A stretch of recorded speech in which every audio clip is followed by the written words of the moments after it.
హ్మ్. అట్లాగా నేననేది ఆయన దగ్గరికి వెళ్లి అట్లా ఆ కన్సల్టెన్సీ త్రూ నేనిట్లాగా వీసా కోసం అనేది జాబ్ అప్లికేషన్ అనేది చేసి జాబ్ అనేది తెచ్చుకున్నానండి. బట్ నాకు హ్మ్. వీసా వచ్చింది. అన్నీ కరెక్ట్‌గానే జరిగినియి. ఆ లోపే మేము డబ్బులు కూడా ఆయన నేనన్నీ కూడా యూకేలో ఉన్నటువంటి అకౌంట్స్‌కే ట్రాన్సాక్షన్ చేశానండి. హ్మ్. ఒకటి ఆయన పర్సనల్ అకౌంట్‌కి అండ్ రమానందన అనే ఆమె అకౌంట్‌కి కూడా నేను కొన్ని డబ్బులైతే పంపించాను. అండ్ ఇంకా నాకొక 6, 7గురివి వేరే వాళ్ళ నంబర్‌లు గూడా ఇచ్చారు. అకౌంట్ డీటెయిల్స్ ఇచ్చారు. సో, వాటికి కూడా నేను అన్నీ కూడా పంపించాను. ప్రతి ఒక్క ట్రాన్సాక్షన్ డీటెయిల్స్ అన్నీ కూడా నా దగ్గరున్నాయి ఇంకా. హ్మ్. సో, ఆ జాబు వీసా వచ్చిన తర్వాత గూడా ఆయన నాకు జాబ్ అనేది ప్రొవైడ్ చేయలేకపోయారండి. యాస్ ఎ హ్మ్. కన్సల్టెన్సీగా వాళ్ళు నాకు ఏదైతే ప్రామిస్ చేశారో, జాబ్ మీకు చూపిస్తాము, జాబ్ ఇస్తాము. ఇదంతా ప్రాసెస్ జాబ్ కోసమే కాబట్టి, నాకు జాబ్ అనేది వాళ్ళు ప్రొవైడ్ చేయడంలో వాళ్ళు ఫెయిల్ అయ్యారు. వాళ్ళు అంటే మధుకర్ జాగలమూడి గారు. యాహ్! నేను మల్టిపుల్ టైమ్స్ ఆయన్ని అడిగి, నాకు వీసా వచ్చింది. బట్ నేనింకా జాబ్‌లో జాయిన్ అవ్వలేదు. సో, హ్మ్. ఎందుకింత డిలే అవుతుంది అంటే, చాలా ఫాల్స్ ఇన్ఫర్మేషన్, ఫాల్స్ అప్డేట్స్ ఇచ్చేవాళ్ళు. లైక్ హ్మ్. కంపెనీ మేనేజ్‌మెంట్ చేంజ్ అవుతుంది. హ్మ్. లేదంటే ఆ కంపెనీ హెడ్ ఇట్లా ఔట్ ఆఫ్ ది కంట్రీ వెకేషన్‌కెళ్ళాడు. ఇలా హ్మ్. ఏదో ఒకటి చెప్తూ గూడా కొన్ని మంత్స్ అనేవి అలా పాస్ చేయిచ్చారండి. లేదంటే హ్మ్. ఆయన ఏదో నేను దుబాయ్ ట్రిప్‌లో ఉన్నాను. లేదంటే హ్మ్. నేను ఔట్ ఆఫ్ ది కంట్రీ వచ్చాను. నేను హ్మ్. నాకు వేరే చోటున్నాను. నేనిప్పుడు కాల్స్ అటెంప్ట్ చేయలేను. ఇలా నేను హ్మ్. అడిగిన ప్రతిసారి ఏదో ఒకటి చెప్పేసి జాబ్ అనేది నాకు స్టార్ట్ అయ్యే వర్క్ డేట్ గాని ఇదంతా చెప్పకుండా అట్లాగే గడిపేశారు. హ్మ్. నేనింకా చూసి నాకు కాస్ట్‌లో ఒక కంపెనీ అడ్రెస్ ఇస్తారు గదండీ! నా కంపెనీ అని చెప్పి. యాహ్! హ్మ్. హ్మ్. నేను ఆ లొకేషన్‌కెళ్ళి అడిగినప్పుడు, ఆ లొకేషన్‌లో ఉన్నవాళ్ళు లేదమ్మా మేమెవరికీ జాబ్స్ ఇవ్వలేదు. మేము ఇట్లా వీసాలు ఎవరికీ ఇవ్వట్లేదు అన్నారు. నేను హ్మ్. వెంటనే మధు గారికి ఫోను చేస్తే ఆయన ఆన్సర్ చేయలేదు. సో, నేను మెసేజ్ చేశాను. నేనిట్లా ఈ హ్మ్. లొకేషన్‌లో ఉన్నానండి. హ్మ్. వీళ్ళని వచ్చి అడిగితే నాకు మేమెవరికీ ఇవ్వలేదు అని అంటున్నారు. మీరేం హ్మ్. చెప్తారు? నాకు ఆన్సర్ చేయండి. కాల్ అటెంప్ట్ చేయండి అనంటే, ఆయన కొన్ని అవర్స్ తర్వాత మెసేజ్‌కి రెస్పాండ్ అయ్యారు. హ్మ్. నేనిప్పుడు కాల్స్ మాట్లాడలేను. నాకసలు నీ వర్క్ లొకేషన్ ఎక్కడో గూడా నాకు తెలీదు. నీ హ్మ్. ఎంప్లాయరే నీకు మెయిల్స్ ద్వారా కాంటాక్ట్ అవుతారు. అప్పటిదాకా వెయిట్ చెయ్యి అని చెప్పారండి. హ్మ్. నేను ఇమ్మీడియేట్‌గా అడిగాను. మీకు వర్క్ లొకేషనే తెలియనప్పుడు నాకు జాబ్ ఇప్పిస్తాను అని ఎట్లా ప్రామిస్ చేస్తారు? మీకు హ్మ్. వాళ్ళు తెలిసిన వాళ్ళని చెప్పిన తర్వాతనే కదా నేను అప్లికేషన్ స్టార్ట్ చేశాను. హౌ కెన్ యూ హ్మ్. Break the promise? హ్మ్. ఇంకా తర్వాత నుంచి నాకు మెసేజెస్‌కి రెస్పాండ్ అవ్వడమే మానేశారండి. హ్మ్. నేను అప్పటికి మెసేజ్ చేస్తూనే ఉన్నాను. ఎందుకిలా చేస్తున్నారు? ఇన్ని మంత్స్ అయ్యింది. నన్నింకా వెయిట్ హ్మ్. చేస్తున్నారు. ఒక హ్మ్. ఆన్సర్ లేకుండా మాకు ఏంటంటే జాబ్ లేకుండా వీసా ఉన్నా కూడా వేస్టే అండి. అవును. జాబ్ చేస్తూ ఉండాలి. ఎవ్రీ హ్మ్. మంత్ మీ అకౌంట్స్‌లో సాలరీ పడుతూ ఉంటేనే ఇక్కడ గవర్నమెంట్ హ్మ్. అనేది ఓకే. ఇది కరెక్ట్ గానే జరుగుతుంది అని చెప్పేసి వాళ్ళు ట్రాక్ చేసుకుంటారు. ఇప్పుడు నాకు హ్మ్. వీసా వచ్చినా కూడా జాబ్ చేయకుండా నా ఎగ్జామ్స్ అకౌంట్‌లో సాలరీ పడకపోతే ఆ హ్మ్. వీసా అనేది ఇన్‌వాలిడ్‌గా అయిపోతది. కొన్ని మంత్స్ అవును. తర్వాత. సో, హ్మ్. నేను అంత మనీ పే చేసి నాకిట్లా ప్రామిస్ చేసి వాళ్ళు నన్ను ఆన్సర్ చేయకుండా నా కాల్స్‌కి, నా మెసేజెస్‌కి ఇట్లా ఉన్నప్పుడు నేను చాలా వరీ అయిపోయాను. అండ్ ఆహ్, ఆ మంత్స్ అన్నీ కూడా మేము చాలా మెంటల్‌గా స్ట్రగుల్ అయిపోయాం. ఎందుకంటే దేశం గాని దేశంలో వచ్చి రేపన్న రోజు ఏం జరుగుతదో తెలీదు. ఉన్న మా సేవింగ్స్ అన్నీ కూడా వాళ్ళకిచ్చాము. ఎందుకంటే ఒక ట్రస్ట్ బిల్డ్ చేశారు గదండీ! ఇట్లాగా యూట్యూబ్‌లో వాళ్ళ యాహ్! ఫ్యామిలీ ఇదంతా జేసి. సో, మాతో మాట్లాడేటప్పుడు గూడా ఇది జరుగుతుంది అని చెప్పారు. అండ్ నా ప్రాసెస్ కూడా ఈచ్ లెవెల్‌లో కూడా ప్రతీదీ కరెక్ట్‌గానే జరిగింది అప్పటిదాకా కూడా. ఆయన ఎప్పుడైతే నాకసలు లొకేషనే తెలీదనేసరికి చాలా అంటే ఒక బ్లాంక్ అయిపోయామండి. ఎందుకంటే అంత ట్రస్టీగా మమ్మల్ని అన్ని మంత్స్ నమ్మిచ్చి చివరికి మా కాల్స్ అటెంప్ట్ చేయకుండా నేనిట్లా కాల్ చేస్తున్నా అని జెప్పేసి నేనప్పటికి నా వర్క్ లొకేషన్ నేను చెప్పిన కంపెనీ ఓనర్ నంబర్ గూడా తీసుకొని నేను అతనితో మాట్లాడిస్తానండి. ఇదిగోండి వాళ్ళ నంబరు. కావాలంటే మీరు మాట్లాడండి. ఒకవేళ మీ హ్మ్. దగ్గర ఏమన్నా తప్పు జరిగిందా? మీకు వాళ్ళేమన్నా హ్మ్. ఎంప్లాయీస్ ఏమన్నా రాంగ్ ఇన్ఫర్మేషన్ ఇచ్చారా? మీకు తెలియకపోతే ఇదిగోండి వీళ్ళతో మాట్లాడండి. కాంటాక్ట్ అవ్వండి. మీరు మాట్లాడలేని స్థితిలో ఉంటే మీరు మాట్లాడినటువంటి ఎంప్లాయర్ అనే నంబర్ నాకివ్వండి. నేను మాట్లాడతాను. అని చాలా సార్లు మల్టిపుల్ టైమ్స్ నేను ఆయన రిక్వెస్ట్ చేసినా గూడా, ఆయన దగ్గర నుంచి ఈ రోజు వరకు కూడా, నా ఎంప్లాయర్ అనేటువంటి పర్సన్ యొక్క కాంటాక్ట్ డీటెయిల్స్ గాని, వర్క్ లొకేషన్ గాని, ఈ రోజుకి కూడా నాకు ఇవ్వలేదండి. మరి మనీ సో మీరిచ్చిన నేను అట్లా మనీకి సంబంధించి ఏం రిప్లైస్? ఇంకా మనీ లేదండి, అయిపోయింది. అసలు నేను హ్మ్. ఎప్పుడైతే నేను ఆ లొకేషన్‌కి వెళ్లి ఇట్లా కనుక్కున్నాను, వీళ్ళు ఇలా చెప్తున్నారు అన్నానో, ఆ హ్మ్. రోజు నుంచి ఈ రోజు వరకు కూడా నాకు ఏ విధమైనటువంటి రెస్పాన్స్ ఇవ్వలేదు. నేను కాల్ చేస్తున్నా అని చెప్పేసి నా కాల్స్ నంబర్స్ బ్లాక్ చేసేశారు. నేను అప్పటికి కూడా చెప్పుకున్నానండి, ఇట్లా నాకు మ్యారేజ్ సెట్ అవుతుంది. వీసా జాబ్ వస్తే నేను వెళ్ళి ఇండియా వెళ్ళేసి మ్యారేజ్ చేసుకొని ఇట్లా నా హస్బెండ్‌ని ఇట్లా తెచ్చుకొని నేను ఇక్కడ ఉండాలనుకుంటున్నాను. బట్ మీరిలా చేస్తున్నారా, మ్యారేజ్ క్యాన్సిల్ అవుతది. నా లైఫ్ అనేది ఒక అన్‌సర్టెనిటీ వస్తుంది. ఇప్పటికి ఇన్ని మంత్స్ నేను వర్క్ చేయకుండా నా ఉన్న సేవింగ్స్ అన్నీ మీకిచ్చి, చాలా మెంటల్‌గా చాలా స్ట్రెస్ అయిపోతున్నాము.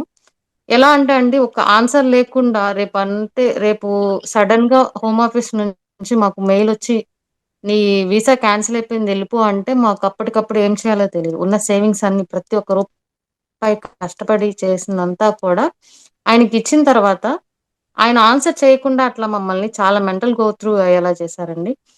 ఈవెన్ ఆ టైంలో మేము ఎవరితో మాట్లాడడానికి లేదు. ఒకళ్ళకి బాధ చెప్పుకోవాలన్నా గూడా మాకు ఆహ్, మానసికంగా చాలా అంటే చాలా కృంగిపోయామండి. ఇంకా సూసైడల్ థాట్స్ గాని, ఇట్లా మా ఫ్యామిలీస్ కానీ మేమేమి చెప్పుకోలేము.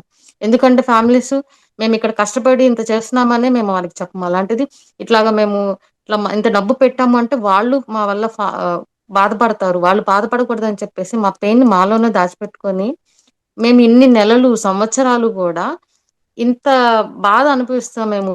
ఏడవని రోజంటూ లేదండి. ఎందుకు మేమింత కష్టపడి సంపాదించిన డబ్బు ఇచ్చినా కూడా, మాకింత ప్రామిస్ చేసి, ఇంత ట్రస్ట్‌వర్తీగా, ఇంత నమ్మకంగా మమ్మల్ని ఎలా మోసం చేయగలిగారు? ఒక ఆన్సర్ అనేది ఇవ్వాలి గదండీ! అయ్యో! తప్పు జరిగిందా? అయ్యో! ఇలా జరిగిందా నాకు తెలీదమ్మా. అరే! ఇంకొకటి చూద్దాము. ఎలాంటి ఆన్సర్ లేదండి. ఎప్పుడైతే ఆయన కన్ఫర్మ్ జేసుకుంటాడో వీళ్ళకి తెలిసిపోయింది అని, ఇమ్మీడియేట్‌గా మా నంబర్స్ అనేవి బ్లాక్‌లో చేస్తున్నాడండి. మేము ఇప్పటికి కూడా అతను బయటకొచ్చి మాకు సమాధానం చెప్పాలి. నందన గారి గురించి మాకనవసరం అండి. ఎందుకంటే మేము ఆయనతో మాట్లాడి ఆయన ద్వారా జాబ్స్ ఇస్తానని ఆయన మాకు ప్రామిస్ చేశారు. సో, ఆయన బయటకొచ్చి మా అందరికి కూడా సమాధానం చెప్పాలి. ఇప్పుడు వాళ్ళు అంటున్నారు గదండీ! ఆమె ఎదుగుతుంటే చూసి ఓర్వలేకపోతున్నారని. యాహ్! నేను అవును. ఆడదాన్నే గదండీ! మరి నన్ను ఇంత మానసికంగా ఇంత బాధ పెట్టారు గదా! మరి నాకెవరు ఆన్సర్ ఇవ్వలండి. నా కన్నీళ్ళకి ఎవరు ఆన్సర్ చెప్తారు చెప్పండి? వాళ్ళు బయటకొచ్చి సమాధానం చెప్పాలి గదండీ! ఎందుకింత బ్రేక్ చేశారు? ఎన్నో ఫ్యామిలీస్ అండి ఇట్లాగా. నేనొకటైతే ఇంకా కొంతమంది ఫ్యామిలీ, పిల్లలు ఎన్ని ఉండి ఎంత మెంటల్ స్ట్రెస్ ఉంటదో వాళ్ళు అన్నారు. ఒకప్పుడు మేము తినడానికి తిండి లేక ఇంత కష్టపడ్డామని. ఆ కష్టం విలువ తెలిసిన వాళ్ళు ఈ విధంగా చేయొచ్చా అండి? మేడం అంటే లోకల్ తెలుగు వాళ్ళు వాళ్ళ ఫ్యామిలీ యాంటీనెడ్స్ గురించి ఏమైనా చెప్పారా? అంటే మీరు వెళ్ళిన తర్వాత ప్రయత్నిస్తున్నప్పుడు గాని, మేము వీళ్ళ ద్వారా ట్రై చేస్తున్నాం అన్నప్పుడు, లోకల్ మన తెలుగు వాళ్ళు ఏమైనా వాళ్ళ ఫ్యామిలీ హిస్టరీ గురించి, వాళ్ళ నడవడిక గురించి ఏమైనా షేర్ చేసుకున్నారా? మీకు అంత తెలీదా? మోసపోయేదాకా వాళ్ళు అంతా వాళ్ళ ఇంటిగ్రిటీ బాగానే ఉందన్న ఇన్ఫర్మేషన్ మీ దగ్గర ఉందా? లేదండి. ఇప్పుడు మేమందరం కూడా ఇప్పుడొక గ్రూప్‌లో ఒక్కటిగా జాయిన్ అయ్యాం కానీ, జాయిన్ అయ్యేంత వరకు కూడా వాళ్ళెవరనేది మాకు తెలీదు. సో, మేము మోసపోతాము అని లేదా వాళ్ళిలాంటి వాళ్ళు అని చెప్పడానికి మాకు తెలీదు. మాకా ఇన్ఫర్మేషన్ ముందుగానే ఉంటే మేమక్కడి దాకా వెళ్ళము, వాళ్ళతో మాట్లాడము, చెయ్యము. ఇప్పుడు మేము బయటకొచ్చి మాట్లాడుతున్నాం కాబట్టి, ఇప్పుడు అందరికి తెలుస్తుందండి. ఇలా చాలా మంది సంవత్సరాలు ఇప్పుడు నేనొక్కదాన్నే బయటకొచ్చి మాట్లాడితే ఎవరు నమ్మరు. వాళ్ళిప్పటికి స్టిల్ డినై జేస్తున్నారు గదా! మా మీద అవును. మా మేము ఎదుగుతుంటే చూసి ఓర్వలేని వాళ్ళు మా మీద బురద జల్లుతున్నారు అని. ఇంతమంది వచ్చి మేము కన్నీళ్లు పెట్టుకొని మా బాధలు మేము వ్యక్తం చేస్తుంటే కూడా స్టిల్ వాళ్ళు ఇలా మా మీద తప్పుడుగా ప్రచారం జేస్తున్నారు అని వాళ్ళలా చెప్పుకుంటున్నారు. అలాంటిది నేనొక్కదాన్ని బయటకొచ్చి ఇలా జరిగిందంటే అసలు ఎవరి చెవి దగ్గరికి కూడా వెళ్ళదు. ఎవరి దాకా వెళ్ళదు. సో, మేబీ కొంతమంది బయటకొచ్చి చెప్పుండొచ్చు. కానీ అది మా దాకా రాలేదు కాబట్టి, మేము మళ్ళీ అతని దగ్గరికెళ్ళి ఇవంతా చేసి, మేమిలా మోసపోవాల్సొచ్చిందండి. సో, మాలాగా ఇంకొకళ్ళనేది అతని వల్ల, ఆ ఫ్యామిలీ వల్ల ఇంకొకళ్ళు కన్నీళ్లు కార్చకూడదని మేమందరం ఇంత ముందుకొచ్చి ఫైట్ చేస్తున్నామండి. అంటే కంటిన్యూ చేస్తారా మేడం? వాళ్ళు లీగల్‌గా ఫైట్ చేస్తామంటున్నారు. లీగల్ నోటీసులు పంపించే పనున్నారు. వాళ్ళ లాయర్ గూడా చెప్పారు మీరు చూసుంటారు. ఏంటి మీకేమనిపిస్తుంది? ఈ సిట్యుయేషన్ ఈ జంక్షన్‌లో మీరు ఏంటి మీ ఫీలింగ్స్ ఏంటి? వాళ్ళు వాళ్ళ లాయర్‌ని పెట్టి మాట్లాడిచ్చిన మాటల్లో చాలా వరకు ఆ మాట్లాడిన మేడం గారికి కొంత ఐడియా అయితే లేదండి. యూకేలో ఏం జరుగుతది? రూల్స్ ఎలా ఉంటాయి? ఏంటి అనేది. మేము లీగల్ గానే ప్రొసీడ్ అవుతాము. మా సైడ్ లాయర్స్ కూడా వచ్చి మాట్లాడతారు. అప్పుడు వాళ్ళకి ఇంకా మంచి క్లారిటీ వస్తుంది. వాళ్ళు అంటున్నారు కదా బ్రిటిష్ పాస్పోర్ట్ సిటిజన్స్ ఇక్కడ అది ఇది అని. సో వాళ్ళకి ఐడియా ఉండాలి కదండి. వాళ్ళు ఒకసారి చెప్తారు, ఒక సుమన్ టీవీకి ఇచ్చినటువంటి ఇంటర్వ్యూలో అంటదామె, మా ఆయన కంటే కూడా తక్కువ చదువుకున్న వాళ్ళు బ్యాక్ డోర్ లో వెళ్ళి డబ్బులు పెట్టి వీసాలు కొనుక్కొని సెటిల్ అయిపోయారు, బట్ మేము చాలా కష్టపడ్డామని. అంటే ఆమెకి 20 సంవత్సరాల ముందు నుంచే ఇలాంటిది ఒకటి జరుగుతుందని తెలిసిన ఆమె, ఒక అవగాహన ఉన్న ఆమె, ఇలాంటి బిజినెస్ ఆమె నడిపిస్తున్నప్పుడు ఆమె ఎంత పకడ్బందీగా చేస్తారండి. ఆమె అంటే వాళ్ళ హస్బెండ్ అండి, ఆమెను అనట్లేదు, వాళ్ళ హస్బెండ్. ఆమెను ఎందుకు ఇంక్లూడ్ చేస్తున్నామంటే ఆమె అకౌంట్ లో కూడా నేను నా వంతు వస్తే నా అకౌంట్ నేను కూడా ఆమె అకౌంట్ లోకి దగ్గర దగ్గర 5 నుంచి 6 లక్షలు పంపించానండి. సో అందుకని ఆమె పేరు తీస్తున్నాము. కానీ మెయిన్ అంతా మరి ఇతను మాకు నడిపించారు కాబట్టి వీళ్ళకి ఇంత 20 సంవత్సరాల ముందు నుంచే ఇలాంటిది ఐడియా ఉన్నప్పుడు వాళ్ళు మరి మేము డబ్బులు కట్టేటప్పుడు కానీ వాళ్ళు మాతో మాట్లాడేటప్పుడు కానీ మేము ఫోటోలు తీసుకుంటాము లేదా రికార్డ్ చేసుకుంటామంటే వాళ్ళకి తెలియకుండా ఉంటుందా అండి? ఎంత ప్లాన్డ్ గా వాళ్ళు మరి వాళ్ళ సైడ్ వాళ్ళు కేర్ఫుల్ గా ఉంటారు. సో ఇప్పుడు అందరూ అడుగుతున్నారు మీ దగ్గర ప్రూఫ్స్ ఉంటే కేసు పెట్టండి అదంటే, మేము పెడుతున్నాం, మేము చేస్తున్నాము, ఫైట్ ఉంది, ప్రాసెస్ జరుగుతూనే ఉందండి. మేము కూడా లీగల్ గానే వెళ్తాము. న్యాయం అయితే ఖచ్చితంగా జరిగేంత వరకు మేమైతే పోరాడతామండి. లక్కీ గారు అండి క్లియర్ ఉందండి. Okay, ya ya now okay, now better. 2023కి వచ్చామండి మేము కూడా సేమ్ ఇలాగే. సో జాబ్ 2023కి ఇస్తే మీకు జాబ్ తో పాటు వీసా ఇస్తానన్నారు కాబట్టి దానికోసం అని మేము 18,000 pounds పే చేసామండి, దగ్గర దగ్గర 22 లక్షలు. ఓకే, సో అక్కడ నుంచి ఒక 1.5 year వరకు జాబ్ లేదు, ఏం లేదండి. సో ఎప్పుడు అడిగినా జాబ్ గురించి అడిగినా కానీ ఇదిగో ప్రాజెక్ట్ వస్తుంది, ఎదిగో ప్రాజెక్ట్ వస్తుంది అంటూనే ఉన్నాడు కానీ తప్పించుకుంటూనే ఉన్నాడు. ఒక 3-4 సార్లు కలిసానండి డైరెక్ట్ గా వెళ్ళి. సో కలిసిన లాభం లేదండి, ఎప్పుడు చూసినా కానీ ఇదిగో వస్తుంది చెప్తూనే ఉంటాడు.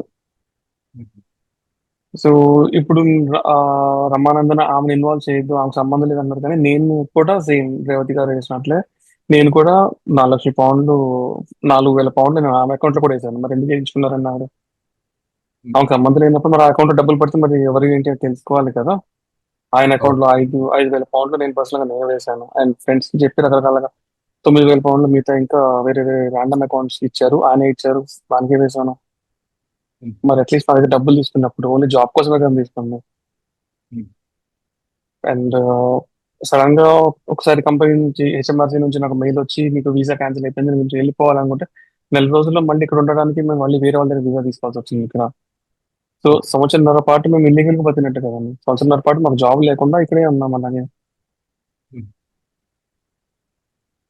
సార్ మనీ మనీ గురించి అడిగినప్పుడు ఏమంటారు అంటే, సరే మీ ప్రామిస్ బ్రేక్ చేశారు, మీకు ఇవ్వాల్సిన మనీ మీరు దాని విషయంలో ఏమంటారు? అది ఇప్పుడు ఏమి ఇవ్వలేమంటే అందరికి ఇవ్వాల్సిన వాళ్ళందరికి ఇచ్చేసామండి అన్నారండి. కంపెనీ మీదేనండి, నేను వేరే వాళ్ళ కంపెనీకి ఎవరికి వెళ్ళలేదు. Mind health care services company మీదే, మరి మీరు వేరే వాళ్ళకి ఇవ్వడం ఏముంది నాకు అర్థం కాదు. అప్పుడు కూడా అదే అన్నాను, మీకు ఎందుకంటే రేపు వచ్చేస్తుంది, రేపు మండేకి వచ్చేస్తుంది, ఎల్లుండి వచ్చేస్తుంది, ఫస్ట్ నెక్స్ట్ మంత్ నుంచి మీరు జాబ్ జాయిన్ అయిపోవచ్చు అంటాడు, నెంబర్ బ్లాక్ చేస్తాడు. నా దగ్గర మొత్తం 4 నెంబర్ నుంచి ఇప్పుడు కాల్ చేస్తున్నా ఉంటాను అంతే నెంబర్లో. అని ఏ నెంబర్ నుంచి నేను కాల్ చేసినా కాల్ ఇచ్చండి, కాల్ వెళ్తాను first of all, only WhatsApp call. WhatsApp లో మెసేజ్ అయితే రిప్లై ఉండదు. ఎవరో కొత్త నెంబర్ అనుకో మళ్ళీ హూ ఇస్ అని పెడతాడు, ఇలా పలానా నేను ఎప్పుడు ఇస్తారు ఏంటి అని పెడితే బ్లాక్ చేస్తాడు నెంబర్. నా దగ్గర మెయిల్ సైన్స్ ఉన్నాయండి, నేను కంపెనీ దాన్ని పెట్టిన మెయిల్ సైన్స్. అసలు ఫిజికల్ గా కంపెనీ ఉందేమో చూద్దాం కదా అంటే కంపెనీ లేదు అక్కడ. అన్ని కూడా ఇంటి పేరు మీద ఆయన ఇంటి అడ్రస్ పెట్టుకొని ఉంటాయి కంపెనీ రిజిస్టర్ చేసినప్పుడు. అవి ఆ తర్వాత డెస్టినీ కన్సల్టెన్సీ దాని పేరుగా ఉన్నాయి. ఇది దేనికి ఫిజికల్ ఆఫీస్ ఒక్కటి కూడా లేదండి దగ్గర, అన్ని పేపర్ కంపెనీసే ఉంటాయి. 1.5 year శాలరీ లేదు, ఉద్యోగం లేదు, ఏం లేకుండా అలా వదిలేసారు మమ్మల్ని మధ్యలో. ఆయన రూపాయి అండి, 150 పౌండ్లు తగ్గుతున్నా కూడా 150 పౌండ్లే కదా అంటే అది కూడా లేదు. ఆ 150 పౌండ్లు కూడా వేయించుకున్నారండి ఒక్క అకౌంట్ లో కూడా. ప్రతి రూపాయి తీసుకున్నాడు. 18,000 పౌండ్లకి దేని తగ్గకుండా 18,000 పౌండ్లు తీసుకున్నాడండి. ఇక్కడ గుంటూరు ఆఫీస్ కి వెళ్ళారా మీరు? ఐడియా ఉందా? నేను వచ్చిన ఇక్కడే ఉన్నామండి, మేము ఫస్ట్ నుంచి ఇక్కడే ఉన్నాం. సో అందుకని అక్కడికి వెళ్ళలేదు. ఏమనిపిస్తుంది మరి ఇప్పుడు ఈ సిచ్యువేషన్? అంటే ఇప్పుడు అందరం కలిసి ఇప్పుడు లీగల్ గా అప్రోచ్ అవుతాము. ఇప్పుడు మీడియా తెలిసి మీడియా దగ్గరికి వెళ్ళింది ఎందుకంటే ఇప్పుడు మీ దగ్గర కూడా వచ్చింది ఎందుకంటే ఇలాగ మళ్ళా ఇంకెవరికి ఇలా అవ్వకూడదని. Hmm. సో మేము సఫర్ నెట్ ఎవరు తెలియకుండా ఇప్పుడు ఆయన ఇప్పటికి కూడా ఆయన మెసేజ్ పంపిస్తూనే ఉన్నాడు అందరికి, జాబ్లు ఇప్పిస్తామా, ఈ వీసాలు ఇప్పిస్తామా అనేది. అలా ఇంకెవరు రారండి. ఇప్పుడు కొంచెం అవేర్నెస్ కొంతమంది మెల్ల స్టార్ట్ అవుతుంది. ఫస్ట్ ఆఫ్ ఆల్ ఆ యూట్యూబ్ అండి, ఫస్ట్ ఆఫ్ ఆల్ ఆ యూట్యూబ్ ఆమె ఉండకూడదు.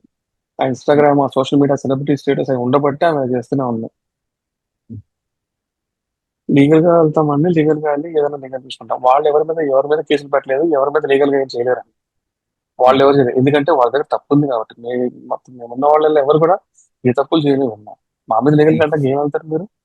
జాబ్ ఇస్తాం ప్రామిస్ చేసింది మీరు, కంపెనీలన్నీ మీ పేరు మీదనే ఉన్నాయి, ఆఫర్ లెటర్ ఇచ్చింది మీరు, మళ్ళీ కంపెనీ ఇంకా మాకు శాలరీ కూడా ఇవ్వలేదు. సో ఇప్పుడు నేను ఇప్పుడు పోయినా నేను హెచ్ఎంఐ కంప్లైంట్ తీసుకున్నా కానీ నాకు శాలరీ 1.5 years ఇవ్వలేదు అనేసి నేను కాంపన్సేషన్ నేను కూడా ఫైన్ చేయొచ్చు. మీరు ఇప్పుడు ఫైట్ దానికి స్టార్ట్ చేసాక మీరు ఫైట్ స్టార్ట్ చేశారు కదా వాళ్ళ పైన, ఏంటి మీకు రెస్పాన్స్ ఎట్లా ఉంది అక్కడ మీ వాళ్ళకి గ్రూప్స్ లోకల్ గా? తెలుగు కమ్యూనిటీ గ్రూప్స్ లో అండి అందరికీ తెలుసండి ఇక్కడ వాళ్ళు ఇలా చేస్తున్నారని. వాళ్ళు ఏ ఫంక్షన్స్ కి వాళ్ళని పిలవరండి. ఇక్కడ మీరు ఎప్పుడైనా చూడండి, మీరు ఏ తెలుగు ఈవెంట్ ఫంక్షన్స్ కైనా వాళ్ళని అయితే పిలవరండి, వాళ్ళు వెళ్ళరు. ఎందుకంటే వీళ్ళు ఆ విధంగా బతుకుతూనే ఉంటారు. వాళ్ళు ఇలా చేస్తున్నారని అందరికీ తెలుసండి, నాకు కొంతమందికి ఇలా ఇస్తారనేసి. అందుకే వాళ్ళతో ఎవరు ఎక్కువ రిలేషన్ పెట్టుకోరు. నాకు తెలిసిన ఈ తెలుగు గ్రూప్స్ లో కూడా నేను అడిగినాను, అడిగినప్పుడు కూడా వాళ్ళే చెప్పారు అనమాట, వాళ్ళు అట్లాంటి వాళ్ళు పిల్లము మేము అది అని చెప్పారు. సో అదండి, మేము అందరం కలిసి లీగల్ గా ఇట్లా ఫైట్ చేద్దాం అనుకుంటున్నాం. మీడియా తరఫు నుంచి మీరు కూడా నాకు హెల్ప్ చేస్తే అది చాలా హెల్ప్ అవుతుందండి. డెఫినెట్ గా రేపు ఇవన్నీ టెలికాస్ట్ చేస్తాం సార్. ఇవన్నీ వేసి ఆల్రెడీ ఈ రోజు ఇచ్చాము. ఇక్కడ Okay, శివ గారు okay. అరేంజ్ చేస్తే ఇక్కడ లోకల్ గా వాళ్ళని ఒక ఫ్యామిలీ ఇంటర్వ్యూ చేసాం, వైఫ్ అండ్ హస్బెండ్. Yeah, అన్న. చేసి ఈవినింగ్ వచ్చి వాళ్ళ స్టోరీ అంతా ఇచ్చాము. మీ లాయర్ కూడా కావేటి శ్రీనివాస్ గారు కూడా మాట్లాడి శివ గారు అదే ఇచ్చాము, సార్. ఓకే అది కూడా అండి. ఇచ్చామండి. ఇవి బైట్స్ తో మళ్ళీ రేపు ఓవరాల్ గా స్టోరీ చేస్తాం. షూర్ అండి. నాకు నిన్న Okay. వాళ్ళ అడ్వకేట్ మాట్లాడారు కదండి, ఒకసారి వాళ్ళ అడ్వకేట్ తో కూడా మాట్లాడండి. కొంచెం లా గురించి తెలుసుకుంటే మాట్లాడితే బాగుంటుందండి. డైరెక్ట్ స్క్రిప్ట్ చదవకుండా కొంచెం ఏదైనా లీగల్ గా, ఎందుకంటే ఇక్కడ సంగతి తెలియదండి వాళ్ళకి. ఇక్కడ నేను కూడా తెలియకుండా ఆవిడ చదువుకుంటూ పోతూనే ఉంది. ఎనీవే సార్, అందరికి all the best, take care. Thanks అండి. మీ వైఫ్ మేము ఉంటాం definitely. Thank you. Bye bye. Thank you అండి. Thank you madam. Thank you.